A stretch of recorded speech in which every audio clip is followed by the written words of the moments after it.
እዚህ ምን ሰራለ? አሬደች እንዴ? ወዴት? ገጠር ሄዳለሁ አላለችም እንዴ? ጭራሽ ተሰናብታን ሄደች። ቆይ ለምንድን ነው ስትከታተላት ነበር? ይቅርታ ካንተ ጋር መጥፎ ነገር መነጋገር አልፈልግም። ያወራው ለምንድን ነው ሚስቴን የምትከታተላት? ቆይ ለምን በራስህ አትተማመንም? ለምን ፈራ? ያው እርግጥ ነው አደይ ቆንጆ ነች፣ ግን ሰማኛል፣ ድጋሚ ይሄን ነገር እንዳትደግሙ።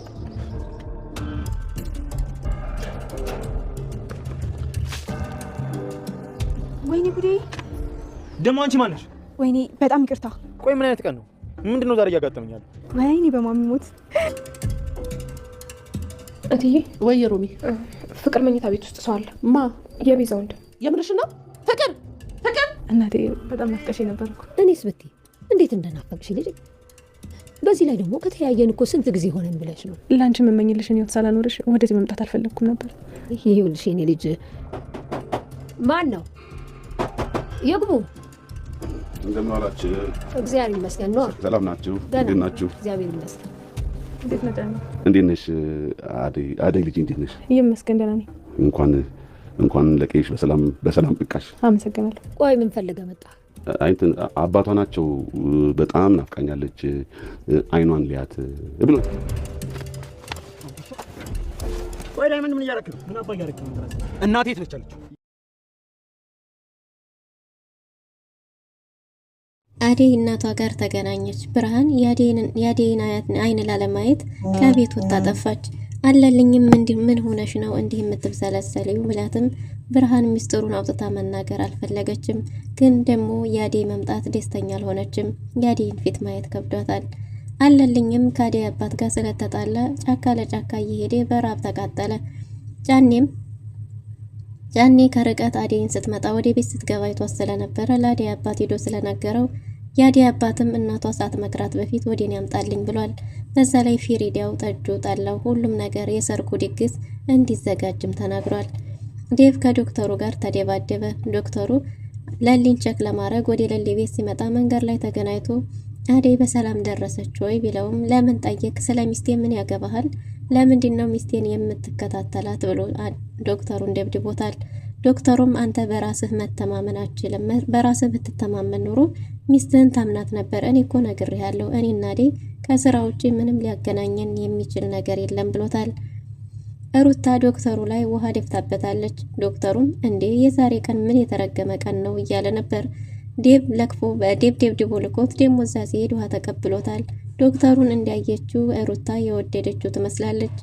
ዶክተሩን ልሸኝህም ወይ ብትለው ዶክተሩ አያስፈልግም ብሎ ለሊን ቸክ አድርጎ ለሊን ሕክምናሽን መከታተል አለብሽ፣ ሐኪም ቤትን መምጣትሽን እንዳትረሽ ብሎ ስለ አደይ በሰላም መግባቷን ጠይቆ ተመልሶ ወደ ቤቱ ሄዷል። አሹና ሮማን በድጋሚ በፍቅር የተነሳ ቅጣት ደርሶባቸዋል። ይህም ምንድነው? ዲያኒ ተደብቆ የሆነ ቢሆንም ሩታ ዲያኒ ክፍሏ እንዳለ ፍቅር ክፍል እንዳለ ለፍቅር እናት ስትናገር የፍቅር እናት በገባች ጊዜ ዲያኒ ወጥቶ ስለነበረ እናንተ ከፍቅር ጋር እየተፎካከራችሁ ነው እንጂ ማንም አልነበረም ብላለች። ግን ደግሞ ለፍቅርም ሆነ ለናሹ ማስጠንቀቂያ ሰጥታለች። ሰላም ውድና የተወደዳችሁ ውድ ቤተሰቦች እንደምን አላችሁ? በያላችሁበት የዓለም ዳርቻ ሰላማችሁ በዚህ ተተረፈ ይበል እያልን በአዲስ መጥተናል። በቅንነት ላይክ፣ ሼር፣ ሰብስክራይብ እያደረጋችሁ ቤተሰብ አድርጉን። አደይ ተከታታይ ድራማ በባለፈው ክፍል እንዴት ተመለከት ነው እንግዲህ አደይ ቤተሰቡን ሁሉ ተሰናብታ ሽማግሌዎቹን ዴቭ እንዲልክ ቀድማ ቤተሰቧ ጋር መገናኘት እንዳለባት ወደ ሀገር ቤት ሄዳለች። ባቡሬም እናቱ ጠፍታ በፍለጋ ላይ ነው። ባቡሬን እናትህን እንገላታለን የሚል ሜሴጅ ተቀምጦለታል። ባቡሬ እጅግ በጣም ተጨናንቋል። እናቴን ሊገሉብኝ ነው፣ እባክህ የሆነ ነገር አድርግ እያለው ነው ዳይመንድን ባቡሬም ቀኑን ሙሉ ሲንከራተቱ ቢውሉም የባቡሬን እናት ማግኘት አልቻሉም። በስተመጨረሻም ያጋሹ ቤት የተባለው አካባቢ ሄደው በር ሲያንኳኩ ቢቆዩም ግን ደግሞ ማንም ሊከፍትላቸው አልቻለም። ባቡሬም እናትህን እንገላታለን አሉኝ እኮ እናቴን ሊገሉብኝ ነው እያለ ነው።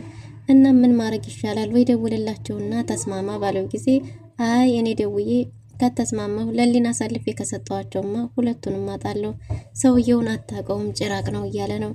ከዚህ ሁሉ በራሴ መንገድ እናቴን ማግኘት አለብኝ፣ እባክህ የሆነ ነገር አድርግ እያለ ነው። ኪንጎም ከስራ ቀርቶ የባቡሬን እናት ከቅምጥል ጋር መፈለጋቸውን ተያይዘውታል። ግን ደግሞ በዚህ ናት እዚህ ቦታ ናት የሚል አንድም የሚጠቁማቸው መረጃ አላገኙም። ዳኒ በባለፈው ፍቅር ክፍል ገብቶ እንደቀረ መውጫቱ እዛው ቀርቷል። እናም እንግዲህ ቤዛ ዶክተሩን ፍቃድ ጠይቃ ወንድሟን ከዛ ልታመጣ ሄዳለች። ወንድሟን ልታመጣ በሄደችበት ጊዜ እሱ ደግሞ ፍቅር ክፍል ስለነበረ የፍቅርን ክፍል ደባል ይዞ እዚሁ ሰነባብቷል እያላት ነበር። አስወጣልኝ ባለችው ጊዜ አንቺም ወደ ውስጥ የምትገቢው ገና ትየን አስፈቅጀ ነው ብሎ የፍቅርን እናትን ሊያስፈቅድ በሄደበት ቤዛ እንደመጣች ነግሯት ነበር። ለምንድን ነው የመጣችው ቢላትም አላወቅኩም፣ እሳቸውን ፈልጋ መሰለኝ ቤዛ መታለች ሲል ቤዛን አስገባት ተብሎ ቤዛ ሊጠራ ቢሄድም ቤዛ አልነበረችም። ሮማን የፍቅር ክፍል ስትገባ ዲያን ይዛ ነበር። ቀድማ የፍቅር እናት ብታንኳኳም ፍቅር በሩን ልከፍት አልቻለችም ነበር። በስተመጨረሻም እስቲ ሂጂ አንቺ አንኳኪ ብላ የፍቅር እናት ሮማንን ልካስ ስለነበረ ሮማንም በሩን ስታንኳኳ ማንም የለ እኔ ብቻ ነኝ ክፈችልኝ ባለቻት ጊዜ ፍቅር በር ከፍታ ነበር። ስትገባ ግን ከዲያኒ ጋር አልጋ ላይ ቁጭ ብለው ስለነበረ ሮማን ሁሉንም ነገር መታ ለፍቅር እናት ተናግራለች። የፍቅር እናትም ፍቅርን ማን ነው ክፍልሽ ውስጥ ያለው እያለች እየተናገረቻት ነበር። ዲያኒ ይቺ ልጅ ለምን ዝም ብለሽ ለቀቅሻት ብትናገርስ እያለ እየጠረጠረ ነበር። ለዛም ነበር ፍቅር ተከታትላ ሮማን የወጣችው። ማን ነው ክፍልሽ ያለው ብላ ብትላትም አንቺን የልጅሽን አታምኝም ወይ? ከኔ ውጭ እነሱን ለምንድን ነው የምታምኙ? ክፍሌ ማንም ሰው የለም እያለች ነበር። ሮማንም እርግጠኛ ነኝ አይቼዋለሁ፣ ሄደሽ ማየት ትችያለሽ ብላን ነበር። የፍቅር እናትም በሄደች ጊዜ ማንም ሰው አልነበረም። እናንተ ልጆች እየተጫወታችሁብኝ ነው እንዴ? እየቀለዳችሁ ነው እንዴ? በቃ ሮማን አንቺና አሹን ጥሪልኝ ብላት ነበር። አሹ በመጣም ጊዜ ማንም እዚህ ቤት የመጣ እንደሌለ ተናግሯል። በዚህን ጊዜ እንግዲህ ሮማን እየዋሸች መሆኑ ታውቋል ማለት ነው። ግን ደግሞ ሮማን የተናገረችው እውነት ቢሆንም በሰዓቱ እዛ ስላልተገኘ አሹም ደግሞ ለፍቅር ስለመሰከረ ሮማን ዋሽታለች ማለት ነው። አሹና ሮማን እዛው ሳሎን ጠብቁኝ፣ እኔ ከፍቅር ጋር ላውራ ብላ ነበር። እናም ልጁ የት ሄዶ ነው በየት ወጥቶ ነው እያለች ጠይቀው ነበር። አሹም ይሄን ነገር እኮ ማለመናገር ነበረብሽ፣ ምክንያቱም ፍቅር እንደሆነች ታውቂያታለሽ። ምንም ጥፋት የሷ ቢሆንም አዙራ እኛው ዘንድ ታመጣዋለች፣ ስለዚህ መናገር አልነበረብሽም ብሏታል። አንተስ ለምን አልተናገርክም? እውነቱን መናገር ነበረብህ፣ ሌላ ችግር ውስጥ መግባት የለብህም እያለችው ነበር። እና አሁንም እንግዲህ እሷ እንደሆነች ምንም ቢሆን የማሳመን አቅም አላት፣ ለእኛ ነው እንጂ ለእሷ ምንም ችግር የለውም እያለ ነበር አሹ። እናም እንግዲህ በዚህ ሁኔታ ላይ የፍቅር እናት አየሽ፣ ከእነሱ ጋር አትፎካከሪ፣ ከሮማንም ጋር ሆነ ካሹ ጋር ከአንድም ሰው ጋር እንድትነጋገሪ አልፈልግም። ሮማን እድሜዋ ካንቺ ያነሰ ቢሆን እንጂ ካንቺ አትበልጥም። ስንት መሰናክሎችን አልፋ አሁን ደግሞ ይሄው የሰው ቤት ሰራተኛ ሆና እየሰራች ነው። ከዚህ በኋላ ደግሞ ምን ልደርስ እንደምችል አታቂም። እንዲያዴ ስትል አዴ ጥሩ ነው ያደረገችው ብለሽ ታስቢያለሽ ብላ እንግዲህ ፍቅር ባህሪ አይለቅምና መከራከር ጀምራለች። እንግዲያስ ሁለተኛ ካሹም ሆነ ከሮማን ጋር ከአንድ ሰው ጋር ጥል ፈጥረሽ ባይ ስትፎካከሪ ባይ አንጠልጥዬ አያትሽ ጋር ነው የምወስድሽ ብላታለች። እንዴ እናቴ ለምንድን ነው እኔን የማታምኝኝ? እኔ እኮ ልጅሽ ነኝ። እነሱ እኮ ብትልም እነሱም ቤተሰቦቻችን ናቸው። ከእነሱ ጋር መስማማት ችለሽ እስካልኖርሽ ድረስ ወስጄ አያትሽ ጋር ነው የምጥልሽ። ታውቂያለሽ አዴ ከዚህ በፊት ለዚህ ቤተሰብ በጣም ብዙ ዋጋ ከፍላለች። እኔ እናቴን እያስታመምኩ በነበረበት ጊዜ ቤቱን ያላሳብ ቀጥ አርጋ ይዛ የነበረው እሷ ነበረች ባለች ጊዜ ላዴ የሚያላትን ጥላቻ ተናግራለች። ግን ደግሞ ቢሆንም እውነታው ይሄው ነው። እውነታውን መቀየር አችልም። ስለዚህ አርፈሽ ተቀመጪ ተስማምተሽ፣ ካልሆነ ግን እኔ አንቺን አያርገኝ ብላ ማስጠንቀቂያ ሰጥታ ወጣለች። ሮማንና አሹንም እንደዚሁ ምን እየተፈጠረ ነው እዚህ ቤት? ከዚህ በኋላ ማንም ሰው ከፍቅር ጋር እንዲፎካከር አልፈልግም። አንተም ብትሆን አሹ ትምህርት ቤት ተወስዳታለህ፣ ታመጣታለህ የሚከታተሏት ሰዎች እስከሚለዩ ድረስ እያለችው ነበር። አሹም እሺ ብሏል። ሮማንንም እንደዚሁ ሁላችሁም አንድም ሰው ከፍቅር ጋር ስትፎካከሩም ሆነ በሌላ አይነት ስትተያዩ ማየት አልፈልግም ብላ አስጠንቅቃለች። ይሄ የመጨረሻ እርምጃዬ ነው፣ ካልሆነ ግን ምን እንደምወስን አታቁም ተብለው በማስጠንቀቂያ ታልፈዋል። እናም ሂድና ቤዛን አስገባት በተባለ ጊዜ አሹ ቤዛ ሊጣራ ቢሄድም ቤዛ በቦታው አልነበረችም። እትዬ ለሶስ ልነግረው ከመጥቼ ስመለስ ቤዛ አልነበረችም፣ ሄዳ ይሆናል እያለ ነበር። በሌላ በኩል እንግዲህ ዶክተሩ ከዴብ ጋር የተደባደበው ለሊን ለመጠየቅ ወደ ለሊ ቤት ሲመጣ ነበር። እናም አደይ ወደ ሀገር ቤት ስትሄድ አደራ ብላው ስለነበረ ለሊን እቤትሽ ድረስ መጥቼ ቼክ አረግሻለሁ ብሎ እስከ ቤት ድረስ ሂዶ ነበር። መንገድ ላይ ዴቭ ጋር ተገናኝተዋል። ዴቭ ጋር በተገናኙ ጊዜ አደይ በሰላም ገባች ብሎት ነበር። አንተ ምን አገባህና የትስ ነው የምትገባው ሲለው ገጠር እንደምትሄድ የነገረችው ይመስሎኝ ሲል ለካዚህም ደርሳችኋል። ምን አገባህና ነው ሚስቴን የምትከታተለው? ስለሷ ምን ያገባሃል ብሎታል። አይ የሚያገናኘን ስራና ስራ ነው። በዛ ላይ ደግሞ ነግሬሃለሁ በተደጋጋሚ። አንተ ለምንድን ነው እንደዚህ የምትሆነው? ራስን አታምነን እንዴ? በራስህ ተማመን። በራስህ መተማመን ይኖርብሃል። እንዴት የወደፊት ሚስቴ የምትላትን የምትወዳትን ሴት ትጠረጥራታለህ? እያለው ነበር። በእኔና በአደይ መካከል ምንም ነገር እንደሌለ በተደጋጋሚ ነግሬሃለሁ ሲለውም ሁለተኛ አጠገቧ ላይ አልፈልግም። አንተ ማንም ሆን ማን ያንተ ማንነት አይመለከተኝም ብሎ ዶክተሩን ደብድቦታል። ዶክተሩም ከዚህ በኋላ ይሄን ያልታግሽሃለሁ፣ ግን ደግሞ ከዚህ በኋላ ምንም ነገር እንዲታናግረኝ ሆነ በመንገዴ ላይ አልፈልግም፣ በራስህ መጀመሪያ ተማመን ብሎ ገፈታትሮ ጥሎት ወደ ለሊ ቤት ሄዷል። ለሊ ቤት ሄዶ የለሊን ቤት እያንኳኳ ነበር። ሩታ ለሊን መንከባከብ ጀምራለች። ባቡሬ ለሊን ተንከባከቢያት፣ ብቻዋን እንዳትሆን ከባድ የሕክምና ክትትል አለባት ብሏት ስለነበረ ከለሊ ጋር ናት። ለሊ ባቡሬ ያለበት ቦታ መሄድ ያለብኝ ብላ በተደጋጋሚ ለመነሳት ብትሞክርም እያዞራት ወድቃለች። ቤቱ ትርምስምስ ብሎ ስለነበረ ወይ ዶክተር ጋር እንሄድ እያለች ሳለ አይ ዶክተሩ እዚህ ይመጣለሁ ብሎኛል፣ ግን ደግሞ ይሄ ቤት እንደዚህ ተመሰቃቅሏል አጽጂው ብላት ነበር። ወይ ካልሆነ እኔ ላጽዳ ስትላት እንዴ እኔ ነኝ የማጸዳው ብላለች ሩታ ስራ አትወድም። እናም ቤቱን አጽጂ ስትላት እኔ ነኝ ይሄን ቤት የማጸዳው እያለች ነበር። እሺ በቃ ተይው እኔ አጸዳለሁ ስራ እንደምጠይ ረስቼው ነው ብላት ለሊ ልትነሳ ብትልም አይ እኔ አደራ ተብዬ መንከባከብሽ እኔ ነኝ እኔ ራሴ አጸዳዋለሁ እሺ ብላ ተነስታ ቤቱን አጸዳርታ ቆሻሻ ውሃ ለመድፋት በር እየከፈተች ነበር። ዶክተሩም በር አንኳኩቶ በሩ ላይ ቆሞ ስለነበረ ድንገት የባልዲውን ውሃ ሙሉ ላው ላይ ደፍታበታለች። ዶክተሩ ደግሞ አንቺ ማነሽ? ምንድነሽ? ደግሞ አንቺ ማልኮሽ ነው እዚህ? የዛሬው ቀን ምን የተመታ ቀን ነው ደግሞ አንቺ እዚህ ምንድነሽ? እያለ ነበር። ምክንያቱም ዴቭ አናዶት ስለሆነ ወደዛ የመጣው። ከዛ ደግሞ የተቀበለው ነገር የበለጠ አናዶታል። እናሷም በቃሽ መለ ብሎ እባክህ ይቅርታ አስቤው አይደለም ስትልከስሻለሁ እያለ እየተመለሰ ነበር። እባክህን ይቅርታ ግባና ልብስ ቀይረ ሸሚዙንም ቢሆን አጥቤልህ ትሄዳለህ ብለዋለች። ይህ ለሊ ቤት ነው ለሊ ያለች አይደል ባላት ጊዜ አዎ ስትለው ወደ ውስጥ ገብቶ ለሊን አግኝቶ ለሊ ያለችበትን ሁኔታ ቸክ አድርጎ ስለ አደይም ጠይቆ እሺ በቃ ልሄድ ብሏል። ለሊን የወንድ ሸሚዝ እዚህ ቤት አለ ወይ ብላ ጠይቃት ነበር። ምን ያደርግልሻል ባለቻት ጊዜ ዶክተሩ ልብሱን ቀይሮ ሸሚዙን እንዲታጥብለት እንደሆነ ተናግራለች። ሩታ ፍጥንጥን እያለች ነው። ዶክተሩን እንዳየችው የወደደችው ትመስላለች። እናም ዶክተርዬ ብላ ልትሸኝህ እንዴ እያለችው ነበር። እሱም ደግሞ መሸኘት እንደማያስፈልግ ምንም ነገር እንደማይፈልግ እሱንም ደግሞ ይቅርታ እንዳደረገላት አውቀሽው ስላልሆነ በቃ ይቅርታ አድርጌልሻለሁ ብሎ ተነስቶ ወደ ስራው ሄዷል። ሩታ ዶክተሩ የት እንደሚሰራ ስለ አካባቢው እያጠናች እየጠየቀቻት ነበር።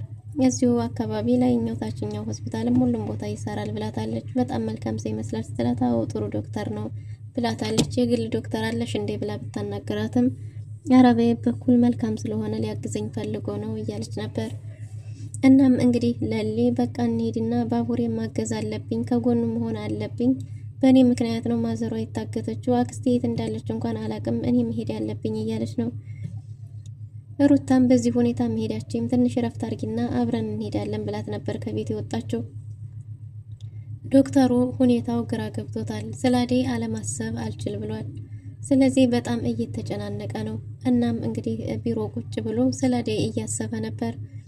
ጓደኛው ኤላ ጋርም ተደዋውለው እያወራው ነበር። ስለተፈጠረው ነገር ስለ ጓደኛው ሁሉን ነገር እያወራው ነበር። እናም ስለሷ አለማሰብ እንዳልቻለ ሁሉ እያወራ ነበር። እና ምን አደረክ እያለው ነበር። ምንም ማድረግ እንዳልቻለ ግን ደግሞ ስለሷ ማብዝቶ ማሰቡን ማቆም እንዳልቻለ ፍቅረኛዋም እንደደበደበው ጭምር ልታገባም ሽማግሌ የተላከላት እንደሆነም ጭምር ሁሉንም ነገር ነግሮታል። ከሱ ጋር እያወሩ ሳለ ቤዛ ወደዛ ክፍል ስትገባ እሺ በቃ በኋላ ተረጋግቼ እደውልልሃለሁ እናወራለን ብሎት ከጓደኛው ጋር ስልኩን ዘግቶ ቤዛ ስትመጣ እንዴ ቤዛ የት ነበርሽ ለምን አረፈርሽ ሲላትም ወንድሟን ልታገኝ ሄዳ እንደሆነ ነግራው ይቅርታ ጠይቃለች። እዛ መቀመጥ ስለደበራት የሚያንቀሳቅስ ስራ እንዲቀየርላትና ከዶክተሩ ጋር ሆና መስራት እንደምትፈልግ በዛ ላይ ደግሞ ካንተ ጋር እዚህ መቆየት እችላለሁ እያለችው ነበር። እሱም ደግሞ ከኔ ጋር እዚህ ምን ታረጊያለሽ? ግን ደግሞ የሚያንቀሳቅስ ስራ ምናልባት ይህን ስለመረጥሽ ነው እንጂ መፈለግ እንችላለን ብሏታል። በሌላ በኩል እንግዲህ ዶክተሩ ስለ አደይ አውቃለሁ ብለው ስለነበረ ስለሷ መጠየቅ ፈልጓል። ስለ አደይ አውቃለሁ ብለሽ ነበር አይደል ከዚህ በፊት እናም ደግሞ መርዛ ቤተሰቡን ልጨርሰው ነበር ብለሽ ነበር፣ ግን እሷ ከዛ ቤት የወጣችው በሌላ ኬስ ነው ባላት ጊዜ እሷም አይ መስሎኝ ነው ብላ የግምት ወሬዋን ተናግራለች። እንዴት መስሎኝ ነው ብለሽ የሰውን ስም ታጠፊያለሽ ብሏታል። ግን ደግሞ አንድ ነገር እስቲ ላማክርሽ ብሎ ጓደኛው የሆነችን ሴት ባለ እጮኛ ያላትን ሴት እንደወደደና ልታገባም ሽማግሌ እየተላከላት እንደሆነ ግን ደግሞ እሱ በጣም እንደፈቀራት ታካሚውም እንደሆነች ግን ከሷ ላይ አይኑን ማንሳት እንዳልቻለ ነግሯታል ማለት ነው። እና ምን ማድረግ ይኖርበታል? የምትመክሪን ከልምዱ መቼም ሴት አይደለች፣ ስለ ሴት ስለምታውቂ ልምድ እንድታካፍኝ ነው። ጓደኛዬ አውስትራሊያ ያለው እሱ ነው ያፈቀራት ብሎ በሱ ስበብ አድርጎ ነግሯት ነበር። እንዴ እሱ ምን ያደርጋል? ሽማግሌ የተላከላትን ጮኛ የተላከላትን መፍትሄው መተው ነው። እሷን መተው ነው ያለበት። እኛ ነፃዎቹ ተቀምጠን እሱ ከሷ ጋር ምን ያደርጋል የሚል ምላሽ ሰጥታለች። ዶክተሩም ሀሳቡ ስላልተሳካለት በጣም ተናዷል። እንዲህ እንድትይኝ ነው እንዴት ተሻለ መፍትሄ ካለሽ ብዬ ነው እንጂ በቃ ሂጂ ውጪ ብሎ አስወጥቷታል። አደይን እንዳይሆን ያፈቀራት እያለችው ነበር። አደይን ቢሆን ምን ያንሳታል ብሏታል። ግን ደግሞ አደይን እሱም ሆነ አይቷት ማያቅም ጭራሽ ማያቃትም ብሏል። ቤዛ እኛ ነፃዎች ሁሉ ተቀምጠን አይናቸው የተያዘ ብቻ ነው እንደሚያዩ ብላ የራሷን ስሜት ተናግራ ወጣለች። ዶክተሩም በራሱ እያዘነ ነው። ኢዩኤል ምን እያረክ ነው? የምታረገው ነገር ምንድነው? ወደ ራስ ተመለስ፣ ራስህን ሁን እንጂ እያለ ራሱን እየወቀሰ ይገኛል። እንግዲህ ባቡሬ እናቱን ፍለጋ እዛ በር ላይ ተቀምጦ ቢውልም እና በርም ሊከፈት አልቻለም። እናቱንም እንደሚገሏት እየነገሩት እያስፈራሩት ነው። በስተመጨረሻም እንግዲህ የቤዛ ወንድም ከአጋቹ ጋር አንተ ምንም ነገር አታረግም ብቻ ናና ሴትዮዋን ጠብቅልኝ ተብሎን ከፍን እያለ ሲሄድ በር ላይ ተገናኝተዋል። ባቡሬ እሱን ይዞት የሚያውቀው ነገር ይኖራል እያለ እየደበደበ ነው። በሌላ በኩል እንግዲህ ለሊ ከቤት ወጥታ ድንገት ጠፍታለች። ወዴት እንደሄደች አይታወቅም። ሩታ ፈልጋ ስላጣቻት ቀጥታ ለባቡሬ ደውላ ለሊ እንደጠፋች ነግረዋለች። ለሊም የቤዛን ወንድም እነ ዳይመንድ እንዲጠብቁለት አድርጎ ለሊም ፍለጋ ሂዷል። ለሊ አክስቷ ጋር ሄዳ ይሆን? ከሄደችስ ምን ሊፈጠር ይችላል የሚለውን የአደይ እናትስ የዴቭንና የአደይን የጋብቻ የሽማግሌ መላክ ትቀበል ይሆን ወይስ ምን ሊፈጠር ይችላል የሚሉትን በቀጣይ ክፍል ይዘን እንመጣለን። ለዛሬ የነበረን ቆይታ ይመስል ነበር። መልካም ጊዜ